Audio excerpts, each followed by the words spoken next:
Не от меня зависит.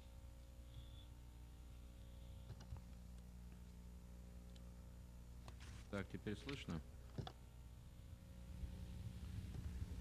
Я бы не выделял особенно проблему с нашими профессиональными спортсменами, поскольку на территории России, допустим, подобные факты единичные есть, но подвергаются таким домогательствам не только хоккеисты, многие другие состоятельные люди, имеющие капитал. Но специально как какая-то значительная проблема, мы ее так не with считаем. regard to athletes specifically.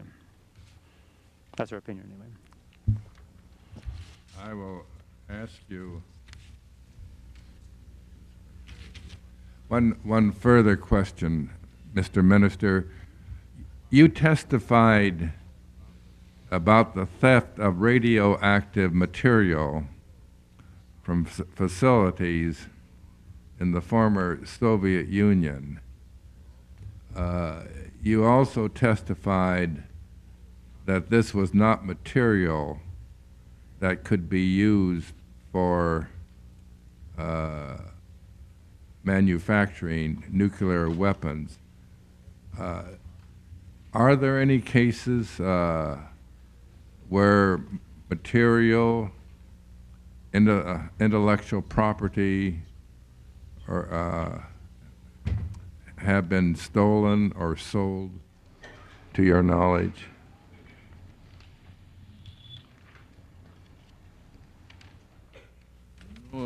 Такими вопросами у нас занимается Федеральная служба безопасности. Well, we have the federal security system, which is that's their purview, actually. Конкретными подобными фактами я не располагаю. And I'm unable to provide you with the appropriate information in that regard. I don't have the facts at hand.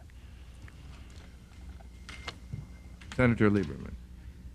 Thank you, Mr. Chairman, and thank you, gentlemen, three from the U.S., and Mr. Kozhevnikov, thank you for the cooperation of the NVD with American law enforcement and for taking the time to be with us this morning.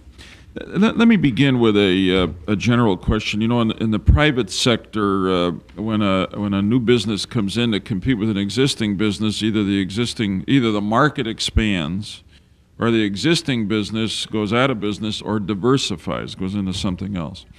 So here, with a whole new generation of organized criminals, the so-called Russian organized crime families or groups coming in, I'm wondering whether you'd say, what's been the reaction of the existing illegal business groups, the existing organized crime families? Are some of them going into other areas, or do we have a generational change here happening where, you know, in a sense, the children now go into legitimate businesses and that's the end of that operation, or what is, or is just the market expanding? Mr. Moody, do you want to start?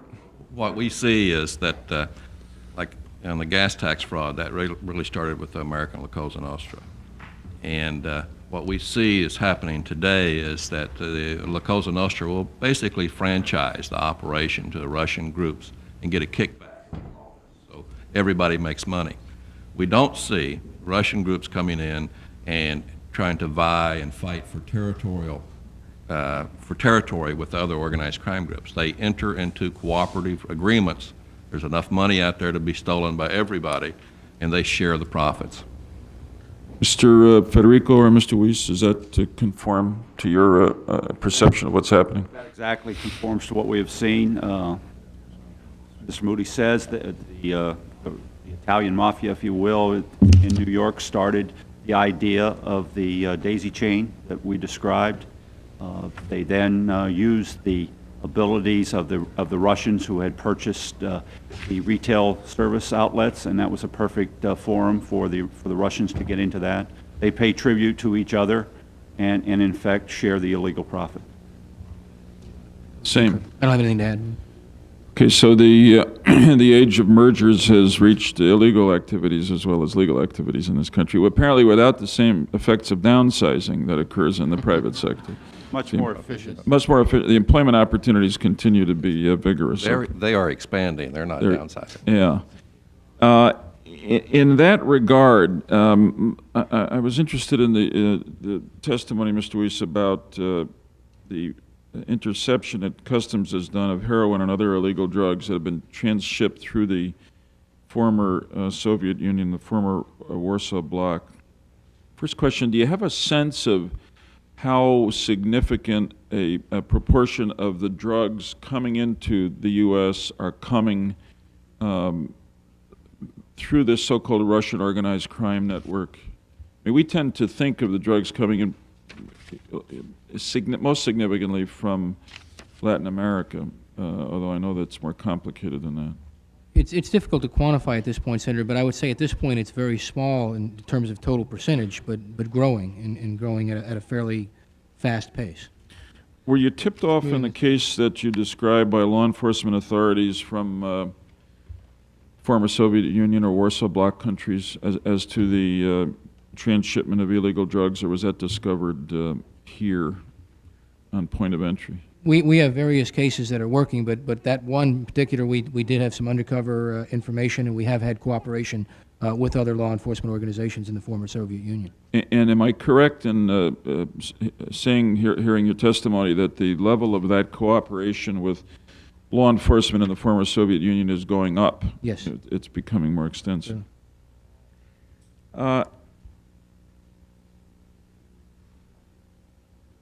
I wanted to get to a point here related to that Senator Roth mentioned in his opening comment, that there is not an extradition treaty now existing between the United States and Russia. I assume that it would be helpful to your efforts, gentlemen, if such a treaty existed. Am I correct in that? When we first started out, there was no treaties at all. But the example Mr. Federico utilized of the gas tax fraud in Philadelphia, whenever that case was indicted, there were 5 individuals that fled back into Eastern Europe. 2 of them fled to Russia, 2 fled to the Ukraine. The 5th one, I don't know where he went. At that time, I contacted my counterpart in the MVD and asked him for assistance in Russia to arrest David Schuster and Dmitry Belokopitov. And they did. They arrested for us. They arrested those 2 individuals and put them on an airplane flying directly back into the United States, so that we could, with FBI agents on it, so that we could then arrest them here in the United States. At the same time, the 2 individuals that fled to the Ukraine heard about it, and since the Russian authorities were shot at when they went out to arrest Schuster and Belokopitov, there was a little physical restraint of these individuals. Well, the 2 individuals in the Ukraine voluntarily came back. From that situation, we They were made an offer they couldn't refuse. Yes, sir. That's the Russian authorities did a very good job. When my FBI agent showed up and talked to Mr. Schuster, he said that he was bringing him back to the United States for arrest, and if he gave him any problem, he was going to leave him in Russia. And Schuster's response is, well, there would be no problem. From that position, we've gone on to till today. We have a legal agreement that we've signed. Vice President Gore and Vice Premier Chairman Meredith has signed that, and we're working towards a mutual legal assistance treaty. I believe that's where we really need to get to. The mutual legal assistance treaty would cover all of this. So that it's not a formal extradition treaty, but there now is a legal agreement that has been achieved at the Gore-Chernomyrdin level. Yes, sir. And we're moving toward that. So that it's very interesting that the movement of the criminals once identified is not only, as it was in the case of Mr. Ivankov, that you described from the former Soviet Union here, also when indicted here, some of the Russian crime figures have gone back there, and so it's obviously important that we have mutual extradition. I did want to ask both Mr. Kozhevnikov and the others, in the case of Mr. Ivankov, did did you know when he was heading to the United States? Were you able to track him at that time? And then I wanted to ask the Americans here, how did he gain entry into the United States?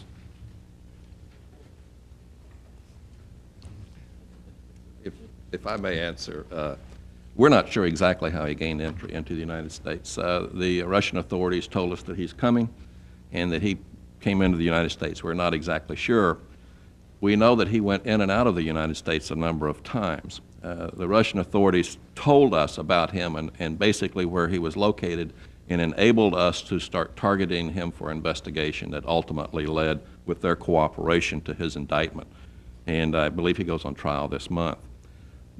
Whenever we arrested him, I believe we found him with 7 different passports in 7 different names. And that gives you some of the idea of what we're facing internationally today.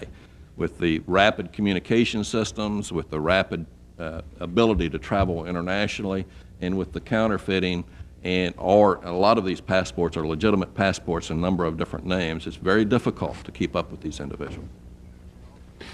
Were they all phony passports, or were they bona Some of them fide? were legitimate with just different names.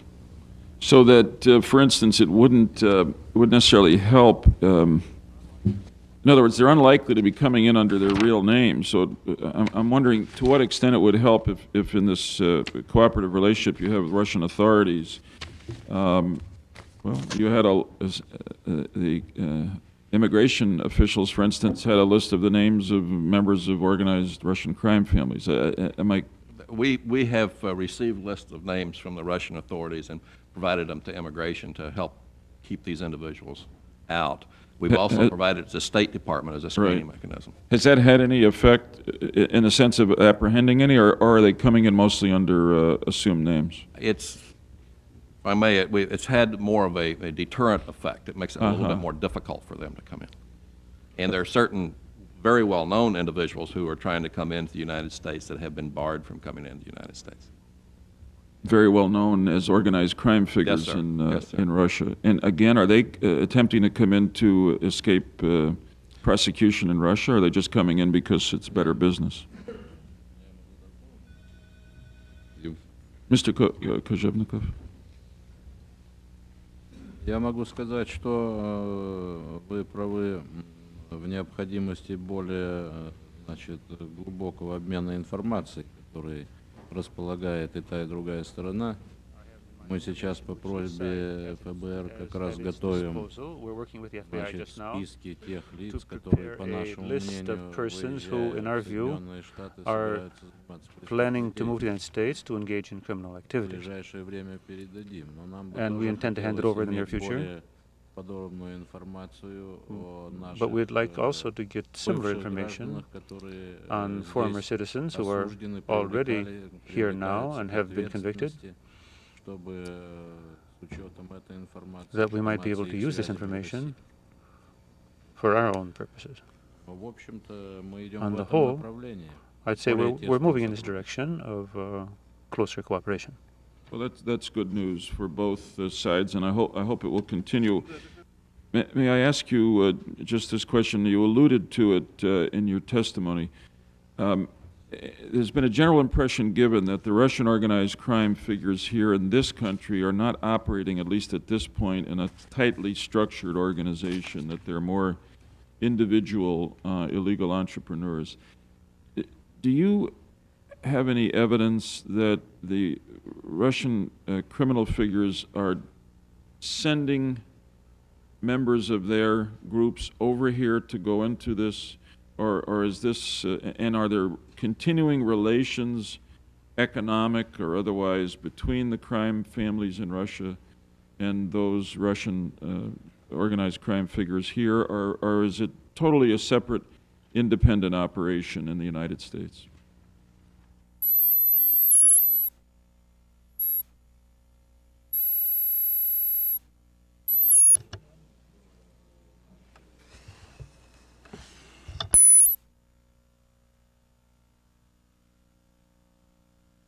Известные мафиозные семьи, международные семьи, в том числе We were speaking of well-known criminal families. I missed the beginning of that. We didn't get a soundtrack. Янскую мафию. Unfortunately, the translation was not working earlier. And let me just ask the basic question very briefly. Is there a connection between the organized crime families in Russia and those that operate here in the United States?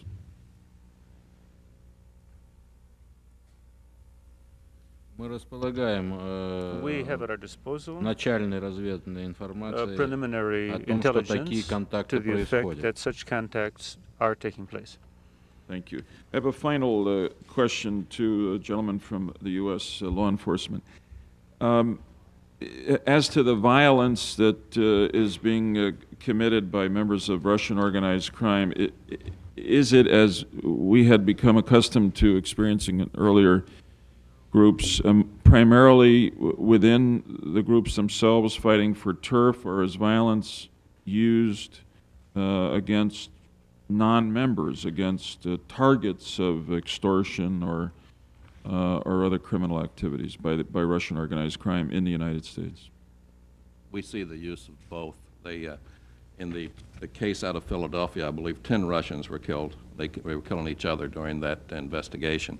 But we also see in the Ivankov investigation that the father of one of the victims was beaten to death on a train subway platform in Moscow. We see both the use of violence. They're very readily used violence. They very readily use violence against law enforcement. That's a trait that I think that we have to respect and guard against, the willingness to use the violence against law enforcement. Including in the United States? I don't know of any specific example in the United States yet. We have picked up intelligence information that it's being considered. But they have employed violence against law enforcement within Russia, is what you're saying? In Russia, that's a very significant problem, and maybe he will tell you about it, the number of law enforcement officers they've had killed in the last few years. Am I correct that traditionally has not been a pattern of organized crime? In the United States? In the United States, that they have not used violence against law enforcement for fear of reprisals, I presume? That's correct. In the United States, they have not. So if these intelligence reports are correct, it would be a new and to put it mildly, unsettling, outrageous development here. Yes, sir. We've had some discussions with certain of these individuals about the downsides to doing something like that. So you've actually had informal but direct Yes, sir. We've had that warnings. same thing over the years with the La Cosa Nostra. Yeah. Okay, thank you for all you're doing. I wish you well. Thank you, Mr. Chairman. Thank you. Senator Cohen. Thank you, Mr. Chairman. This panel, I know, has been going on for some time, and we want to release some so we can get to the other panels, but let me just pose a couple of thoughts. Since I've served on this committee, this subcommittee, we have investigated a variety of issues involving organized crime. We have investigated, for example, the organization of chop shops in the United States, money laundering operations, currency exchange operators along our borders, professional boxing, a whole variety of areas. We have found a commonality of issues involved in each of these cases. Number one, there are big profits involved. Whenever there are big profits, and on the other side of the equation, you have low risk of detection, low risk of prosecution, low risk of conviction, and low risk of sentencing, then you're going to have a proliferation of activity in this particular field. We have found it in virtually every area that we've ever investigated. It comes to mind as I listened to the testimony this morning, we have precisely the same situation here. Very low risk of detection. I think you indicated, Mr. Weiss, but for the agent sitting behind you and his picking up one small piece of information, that business of Electrodyne exporting the blueprints never would have been detected. So it raises several issues in my mind. First of all, on the first chart you showed, you indicated there were 6,000 grams of heroin, I believe, being smuggled in. You said 14 people have been convicted. My question is, what were the sentences given out to those 14 individuals who were convicted? We'll get you that specifically for the record, but I'm just being informed that it was consistent with the federal guidelines on each of those type of cases, but we'll get that specifically.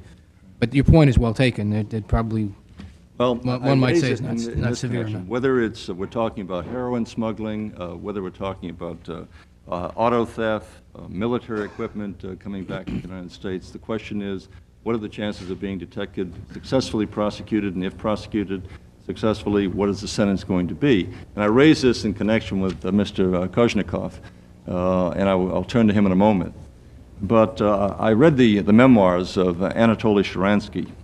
I assume that the prison conditions and sentences in Mother Russia are not exactly Club Fed, or maybe in this case Club Med. But in any event, I assume that the authorities in Russia do not have federal courts which oversee the living conditions, the number of people who serve in their particular prisons, whether or not their living conditions are up to standards as far as federal standards are concerned. In other words, we have a situation where you have people who are leaving, organized crime figures who leave Russia to come here with little prospect of being caught, detected, convicted, and then sentenced to what? Something that's quite easy, I would assume, by Russian standards. As I go back and read Sharansky's memoirs, it's not exactly a holiday being put away.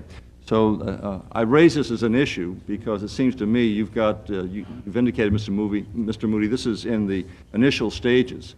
What's going to stop this tide from expanding if, in fact, they keep looking at the profit side with the low risk of detection and prosecution? And then what's the penalty?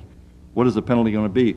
I think it's probably not feasible, but one might propose that if we have these international links that have been established, as Senator Lieberman was talking about, between organized Russian gangs here and the gangs back home, perhaps we might have a policy of extradition. If we, in fact, apprehend people violating our laws and they do have connections back to the homeland, that we send them there for prosecution and conviction and sentence. That might be a greater disincentive than we currently have under our own rules. Mr. Wise, you got my attention in terms of Electrodyne sending out these blueprints to basically to subcontract the manufacture of certain component parts to go into our military equipment. We've been all fixated, justifiably so, on the recent tragedy that occurred with one of our commercial airliners going down.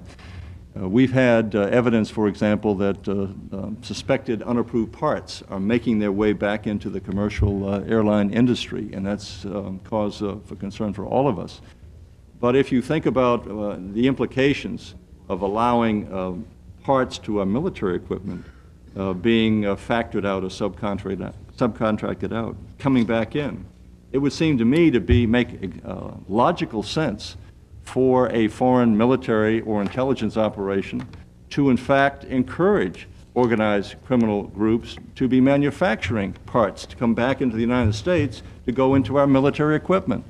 It would seem to me you'd have a perfect marriage between officials of another government cooperating with organized criminal elements to achieve precisely the placing of defective or inferior parts in your potential adversary's military equipment. Senator, that's the precise reason why we included that example in our testimony, notwithstanding the fact that we don't have direct evidence of But it organized raises crime another involved in that issue as to case. what we can do about it. For example, is there any law that would prohibit a major military contractor in the United States from contracting out the manufacture of certain component parts to established allies? We know, for example, that when we talk about an American-made car, the engine might come from Canada, the body might come from Mexico, the electronics might come from Japan. Now, when we're talking about a multinational defense contractor, is there any prohibition? You're going to be advised here in a moment. Is there any prohibition?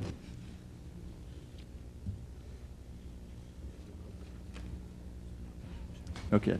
Is there a prohibition on these multinational contractors from having any of the parts made in other countries that are allies of ours? Well, clearly, Senator, you're getting well beyond our area of expertise, and what's being whispered to me is that there are Department of Defense guidelines, which obviously Department of Defense would be much more appropriate to be answering these questions. My But follow-on question would be, do you have any kind of a liaison relationship with the Department of Defense to coordinate your investigations with DOD so that we can determine whether or not, if it's permissible, we have what we call false flag operations in the business. So you could have an ally manufacturing a component part for a piece of defense equipment, which in turn has been compromised because that particular operation is really being run by another organization from another country. the answer to your question is we clearly consulted very closely with the Department of Defense, both on these matters and all of our export control responsibilities. Mr. Koshchenikov, how many police have been murdered in Russia the last year or so? Сейчас я вам скажу точную цифру. I can, I think, give you the exact number. Roughly 500? Значит, 286 человек погибло About в 95 году 278 in 95. при исполнении служебных обязанностей. These were persons who were involved in performing their formal obligations. Do you have any evidence of Russian political figures being either extorted, intimidated, or otherwise compromised by organized criminal groups in Russia?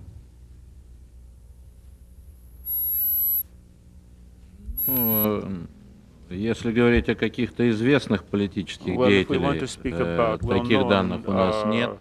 political figures, we Если don't have говорить о such представителях such местных information. органов If we want to власти, speak такие about факты есть. local authorities, yes, we can confirm that such instances do take place.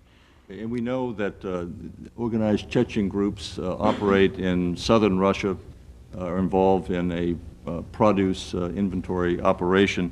Do you know whether any of the Chechen organized groups operate in the United States?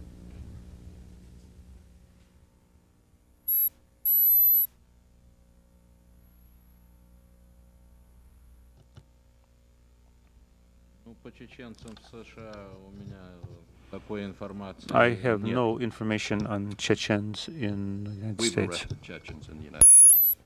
Thank you very much, Mr. Chairman. I know you're anxious to move on. Thank you. We have arrested Chechens in the United States.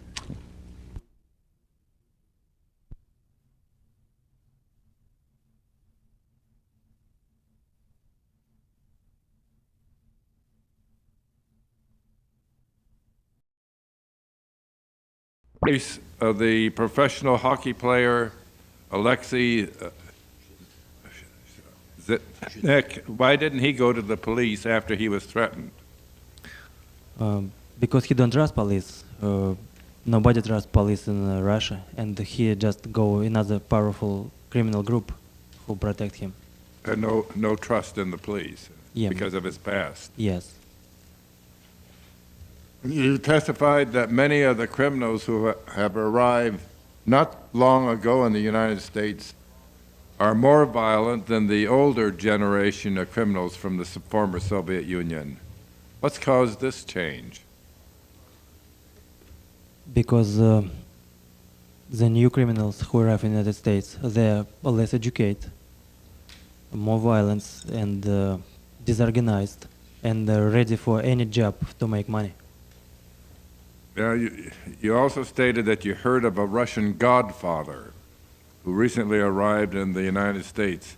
Who is the person you're referring to? Yeah, his name is Vladimir, nickname Rezany.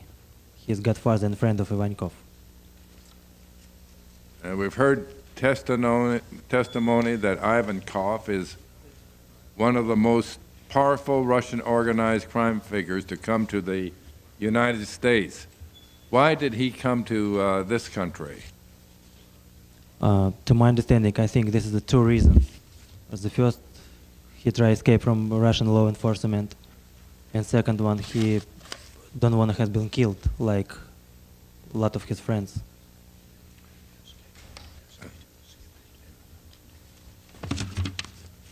In your testimony, you observed that fighting among organized crime groups in Russia is causing criminals to come to the U.S. What's causing this turmoil? They are fighting for power and for territory. Power and territory. Territory, yes, sir. Do Russian criminals located in different U.S. cities communicate with each other? And is there communication between criminals in Russia and those in the United States? Yes, several groups sit in New York and Seattle, and they fly and meet each other for look for business opportunity. I know the Ivankov fly several times from New York to Los Angeles and back. How are Russian criminals able to get into the United States? It's very simple. They probably can buy a phony passport for $200 or $300. Get visa in the U.S. Embassy, probably in the commercial section U.S. Embassy, and came to United States.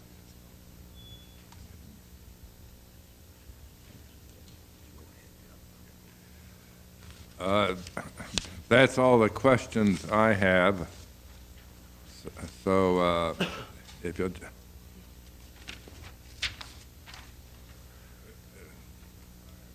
Prior to your exit, again, I want to direct that all cameras be turned to face either to the rear or the window side of the hearing room. Put your camera, yeah. And I will ask the Capitol Police whether all cameras have been redirected. I would now ask the Capitol Police and the marshals to accompany the witness from the hearing room.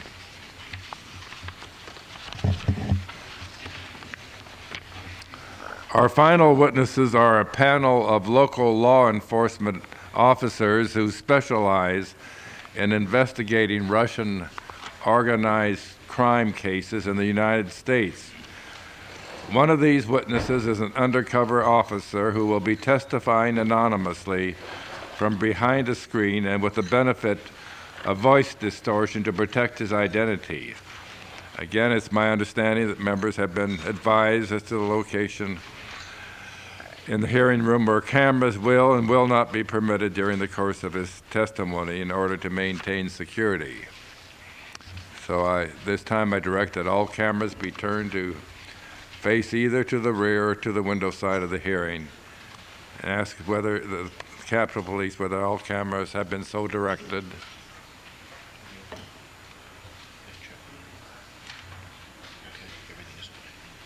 And the hearing room is secure.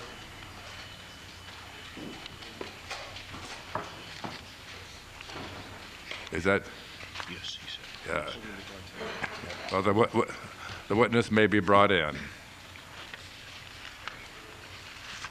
Senator, don't introduce her. She's a prosecutor from Miami. Was going to just sit next to the witness. Does not want to be introduced. He's just dead. The other witnesses on this panel are Detective Dan Mackey and Ralph Safarello of the New York City Police Department and Detective William Pollard of the Los Angeles Police Department.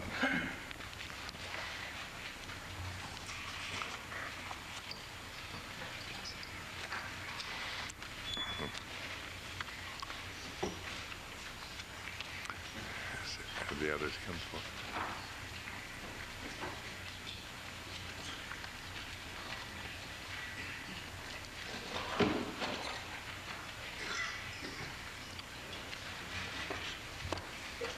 Gentlemen, it's a pleasure to welcome you. As you know, we swear in all witnesses. Again, I would ask the witness behind the screen not to stand for the swearing in. The others, I would ask to please stand and raise your right hand. Do you swear or affirm that the testimony you will give the subcommittee is the truth, the whole truth, and nothing but the truth, so help you God? I do. Thank you, gentlemen. Please be seated. We will begin our testimony with Detective Mackey. Again, I would ask you to summarize your full statement. Of course, will be included in the record as if read. Good afternoon, Chairman Roth, Senator Lieberman, and members of the Permanent Subcommittee on Investigations. My name is Detective Daniel Mackey of the New York City Police Department. On behalf of myself and my colleague, Detective Ralph Cefarello, thank you for this opportunity to testify about Russian Eurasian criminals operating in New York City and what is being done to stop them. Previous speakers have given you international and national perspectives. Our view of this most serious crime problem is that of working detectives, catching cases involving suspects and, quite often, victims who were born in the former Soviet Union. I work in a precinct detective squad that covers Brighton Beach, Brooklyn. Since the late 1970s, Brighton has become home to an ever-growing number of Russian-speaking immigrants from a variety of former Soviet republics, including Georgia, Azerbaijan, and Chechnya. The great majority are hard-working, law-abiding citizens who have revitalized a neighborhood that has come to be known as Little Odessa. Brighton Beach Avenue is lined with thriving markets, restaurants, nightclubs, clothing and video stores that all cater to Russian-speaking customers. It is possible to go about your daily business in Brighton without uttering or reading one word of English. Unfortunately, Brighton is also a hub for Russian-born criminals with a well-deserved reputation for extreme violence. Their criminal activities include vicious murders and assaults, extortion of Russian-owned businesses, prostitution, illegal gambling, and a vast collection of frauds and schemes that ravage the economy, costing government, businesses, and consumers millions of dollars. We have encountered staged motor vehicle accidents in which all participants claim back and neck injuries, then file insurance claims for medical services provided by Russian-operated medical groups also believed to be in on the scam. Additionally, we have in joint operations with the United States Secret Service dismantled sizable cellular phone cloning networks run by Russian Eurasian nationals. While we have had some success, it is often difficult and frankly quite frustrating to investigate these illegal activities. For the same reasons, it has always been difficult and frustrating to investigate crimes committed within a close-knit immigrant community.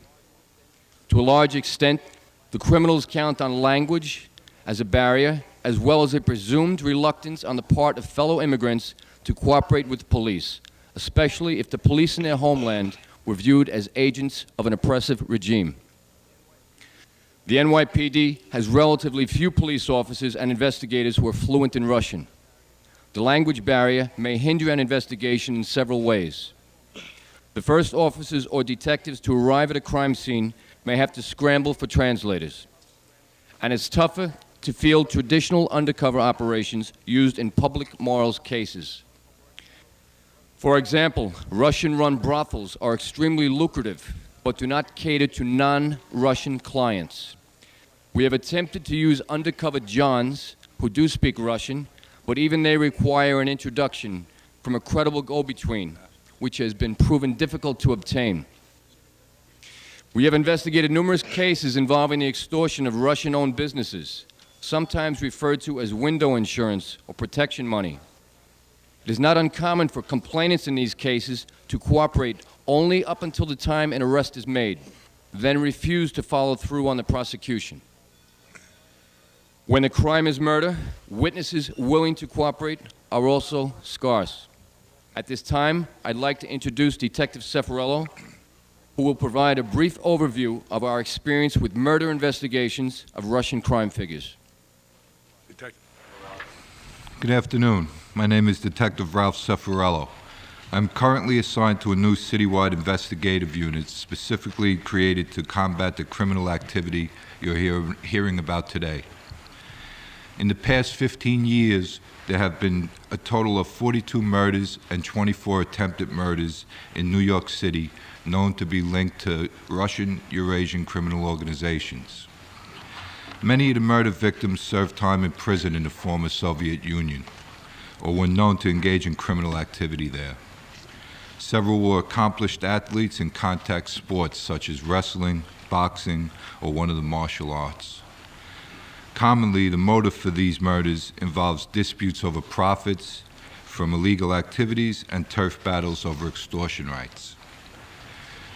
Witnesses in these cases were often less than forthcoming. Take, for example, the murder in Brooklyn of a former Soviet heavyweight champion.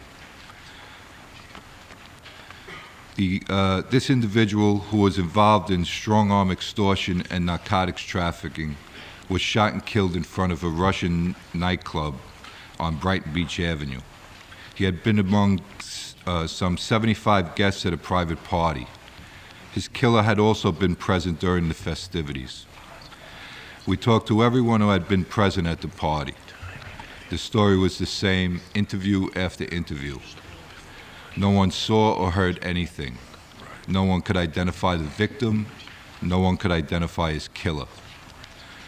Despite these types of investigative obstacles, we've been able to clear 15 of these 42 homicides, and we expect to prosecute those responsible for numerous other murders pursuant to active RICO investigations with federal prosecutors.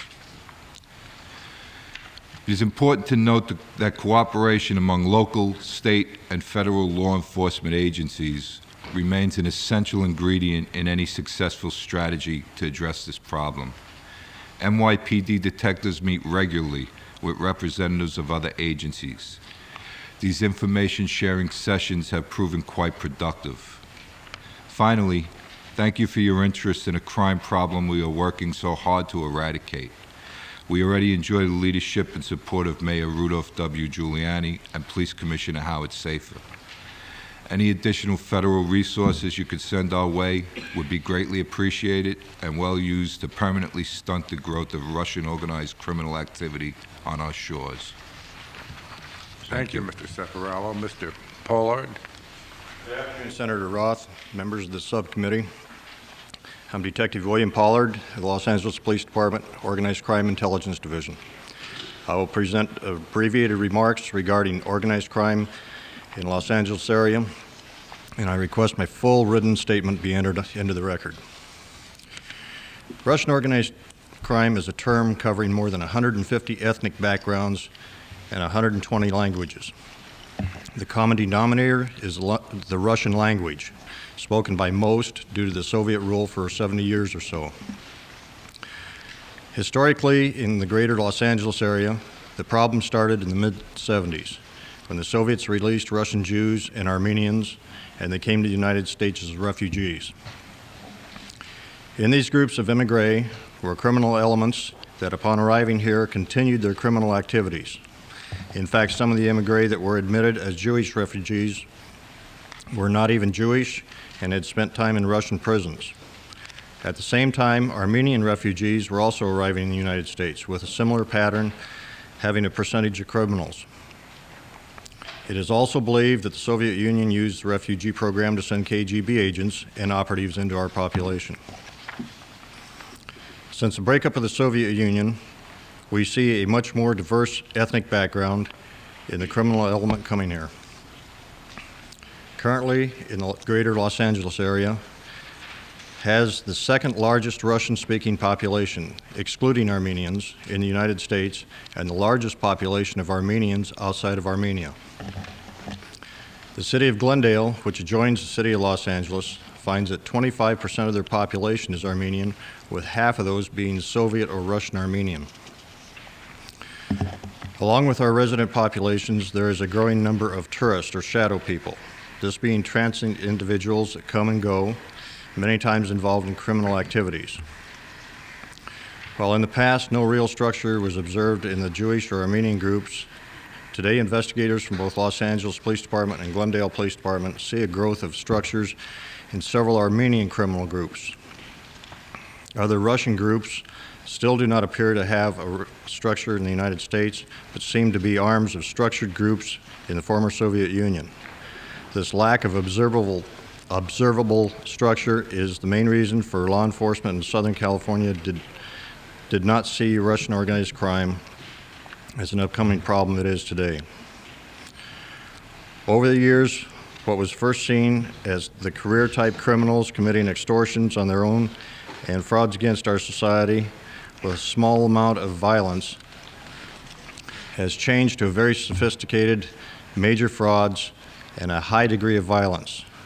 Much of this is due to the background of the new criminal who may have been a KGB agent, a police officer, a politician, or a well-educated professional in their country. A few years ago, Glendale Police Department arrested a former police chief of the city of Yerevan, that's Armenia's capital, and on investigation of extortion, rape, and kidnapping.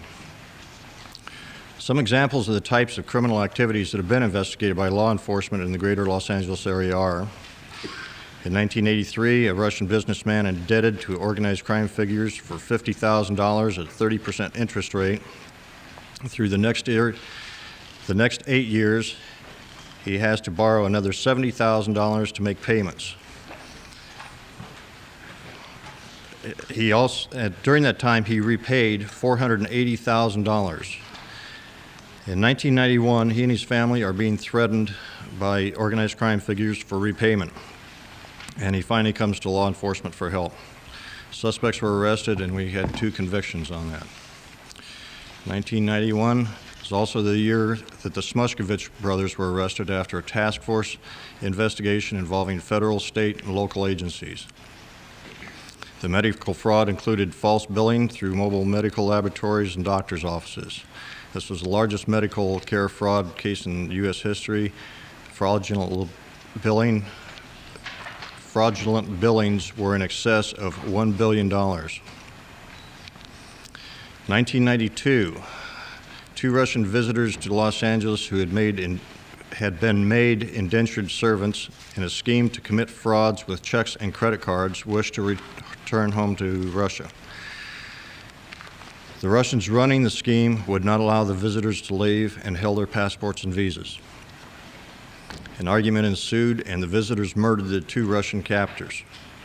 Los Angeles County sheriffs responded to a call from the neighbors regarding a car in the driveway with a motor running for a long period of time, and discovered the suspects attempting to eliminate identification on the bodies by removing the fingertips and removing the bullets from the bodies.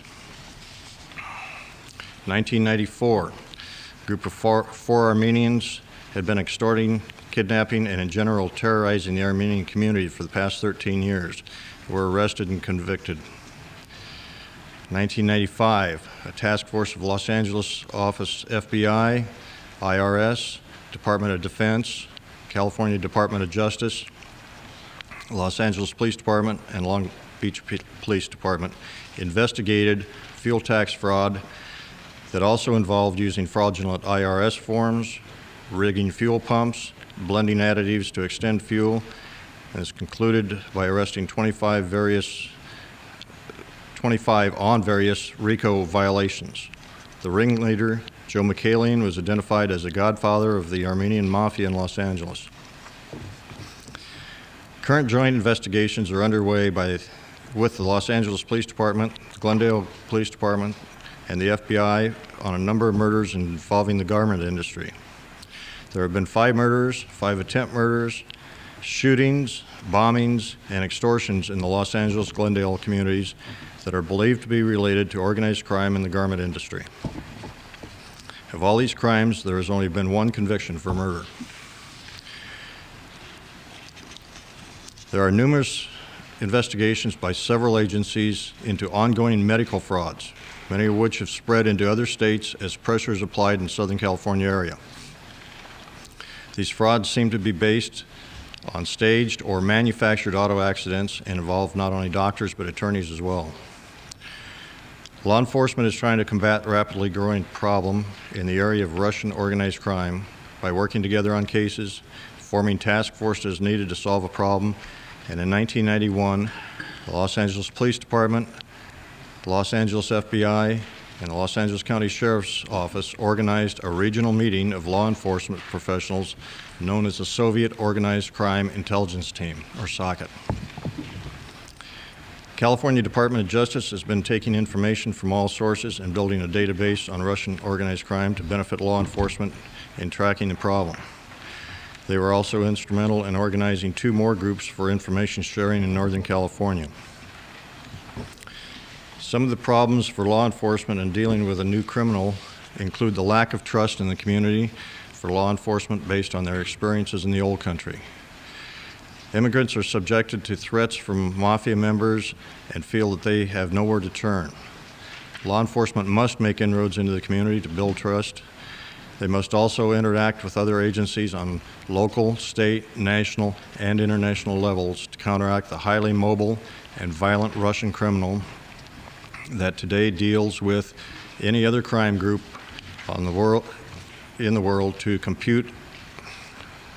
continue their criminal enterprise. Prosecutors need to be educated on the subject and make every effort to prosecute every case, no matter how trivial it may seem. There also needs to be an international database open to all law enforcement. Today, with the rapid growth of this problem, it is imperative that agencies, departments, find resources for training, manpower, and equipment to effectively combat the phenomenon. This concludes my statement. I'll be happy to answer your questions. Thank you, Mr. Pollard. We will now hear from the undercover police officer. Please proceed. Senators, I welcome the opportunity to appear before your distinguished committee. I was born and raised in Russia. I immigrated from Russia to the United States in the 1970s. I have been a law enforcement officer for more than 15 years. I have served in different capacities: uniform patrol, homicide detective, and narcotics detective. During the past 2 years, I have been involved in numerous Russian organized crime investigations. Due to the fact that I'm involved in a number of extremely sensitive investigations, I'm testifying anonymously in order not to jeopardize these cases or the safety of others. As I said earlier, I grew up in the former Soviet Union. I was raised under the communist system, and I believe that I know the thinking of the people who were brought up in that system. I'm very active in the Russian emigre community in the city in which I live. I attend most of the gatherings of the emigres and continue to be very much in touch with the Russian emigres and their culture. I receive and read most of their literature that is published in the Russian language in both the former Soviet Union as well as here in the United States.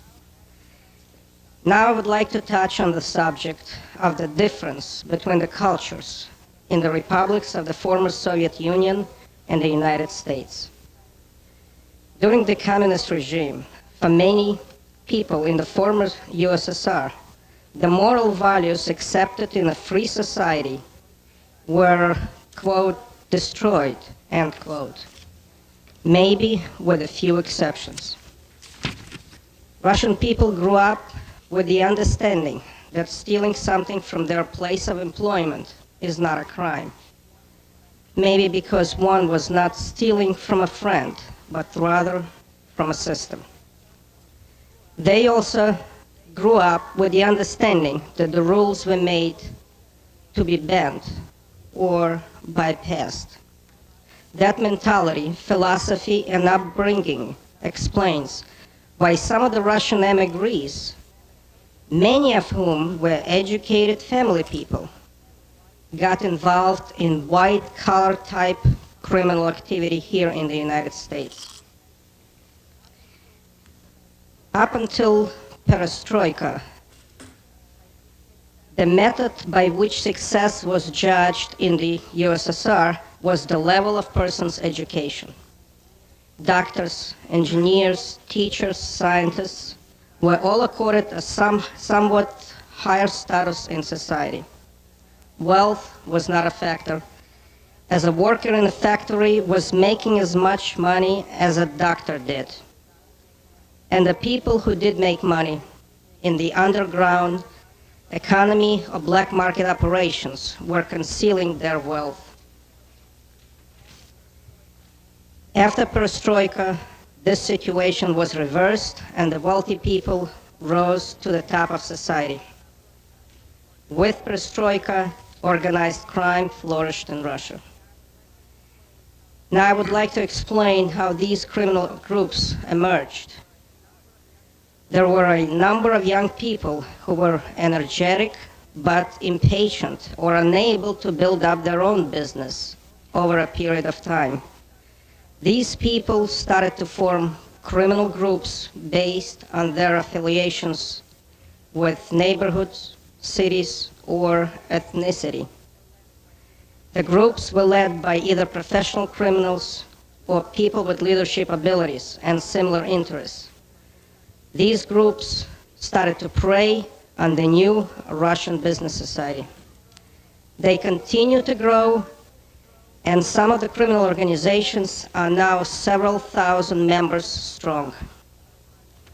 They would extort money, kidnap people for ransom, and organize collection agencies which use very unorthodox methods. Another new industry began to emerge, that of murder for hire. Business people would use these hired killers to wipe out their competition and thereby give a lesson to others. Don't fool around with my company or the area that I'm operating in. Information has been developed that many of these murders were committed in Russia by people with extensive military backgrounds. These actions forced the business people the business people to each begin looking for, quote, protection, end quote. And a new and very profitable business called Krisha, meaning roof in English, came into being. Very few businesses in Russia could survive without this protection. Up to 50% of their income was diverted by the legitimate businesses to criminal organizations in return for this protection. With the new ability to travel freely, we see Russian criminal organizations establishing their roots, their ties here in the United States of America. Another important point is that during the communist regime, there was in effect a system where a privileged class of the communist government officials was developed. There was almost a closed society of the communist bureaucracy, and it was nearly impossible to become a part of it unless one was well connected. However, with the dismantling of the Soviet Union, these people remained in office, but no longer under the communist system which guaranteed them a better life. They began to see that money is the criteria on which people were judged. Yet, they had the power to issue licenses, permits, valuable government contracts, set customs duties on goods imported into the former Soviet Union, or set standards for the export of Russia's valuable commodities, for example, its natural resources. Many of these government officials began to take advantage of their positions due to this perception. They, or members of their families, became, quote, partners, end quote, in business enterprises, or, in effect, sold their power and authority. Information developed that shows that many Russian government officials working on a modest salary amassed vast sums in this fashion. These same corrupt officials put the profits from this activity in bank accounts all over the world and purchased real estate properties in various countries, including the United States of America. In addition, many of the former intelligence, law enforcement, agents and leaders perceived that they were on the bottom, so to speak, of the new and emerging